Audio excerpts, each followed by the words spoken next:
So this morning, we are the group 9. This is the Article 7, Section 18 and 19. So, 18, Commission on Higher Education or CHED. So they have their obligation and responsibility. So Office of Development or OSDS. They conduct orientation, advocacy to implement the guidance of IDP or Student Internship Program in the Philippines.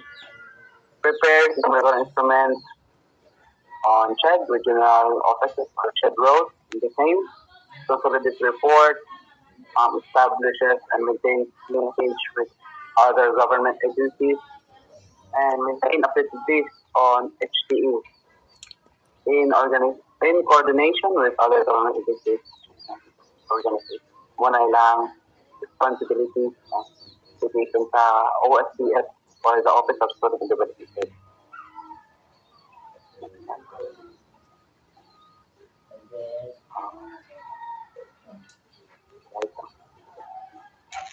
Next is the CHED Legal and Legislative Service or LLS. Upon request by the Office of Student Development and Services or OSDS, through the recommendation of the Executive Office or EO, the Legal and Legislative Service or LLS may conduct investigation on any alleged violations committed by the HEI or HEE and submit its report and recommendations to the Commission and Bank or SEB through the Management Committee or MANCOM for appropriate action. So, in case nga kanang naay mga na-violate ang HEI or ang higher education institutions or HTE or also known as reputable host training establishment kay ang LLS or Legal and Legislative Service mo ay mag-conduct of investigation if ever kung unsay mga problema para sila na sa mo kuan sa mga actions nga angay niya kuan sa kana nga ilahang violation nga nahimo. So that's it. So, the CHED regional offices or CHED ROs, so they conduct monitoring and evaluation on the implementation of SIPP. So, ano siyang CHED roles, so muna siyang regional office. So, sila may monitor sa SIPP, which is the Student Internship Program of the Philippines. So, sila may monitor sa mga interns. Then, 3B, ensure the safety and well-being of student interns by monitoring compliance of HEIs with the provisions of these guidelines through review of reports of HEIs, on-site visits, and other appropriate mechanisms. So mga HEI, which is the higher education institution, so for example, ano is ang CTU, so sila may mo ensure sa safety ug sa well-being sa student interns. So mostly ani mag on-site visit sila sa mga workplace na gi-internan sa mga students para makabalo sila if okay ra ba sila sa ilang gi-applyan na intern or ilang gi-kuanan na intern. Then para po napoy other appropriate mechanisms na mabuhat nila para sa mga students. So C, ensure that all HEIs and their July designated HTE comply with the provisions of these guidelines for the welfare and protection of student interns. So, kanis lang mga HEI, like for example, ang CTO, kay HTA, which means higher host training establishment, so muna siya ang company or ang workplace na internan sa student.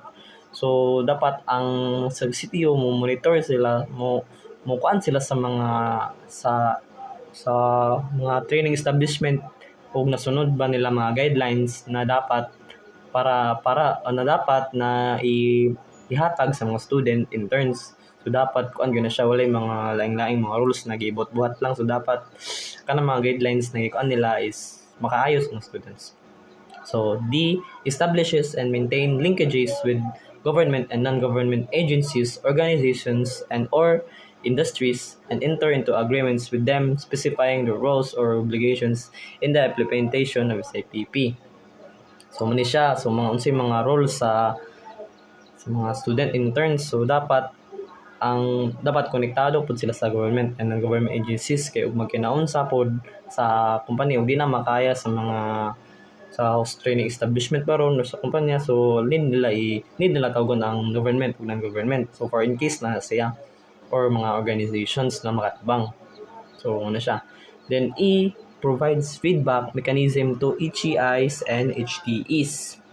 So, of course, digyan mo lang feedback mechanism. So, importante bigyan ng feedback kay unsay feedback nila apply man nato para po na sa kaayuhan sa HEIs ug sa HTEs or sa mga student interns.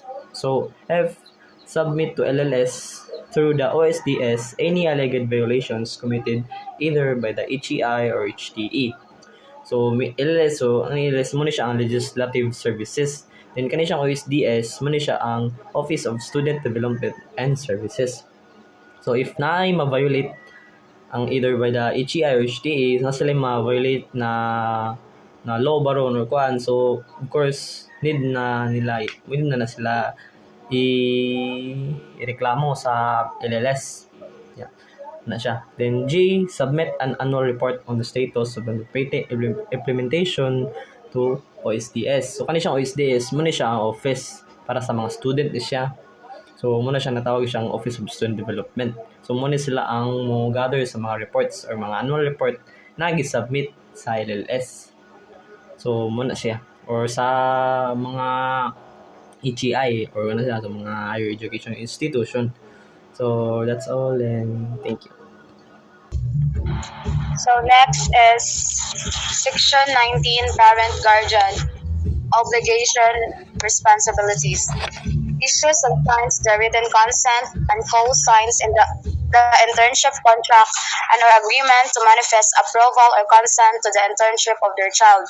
So kung saan gisulat dito sa paper for the internship, imo tong permahan kung uyon ba ka, and then og mauyon sa dimong ginikanan, pirmahan sa to nilang nga muuyon lang ilang mo enter nilang anak.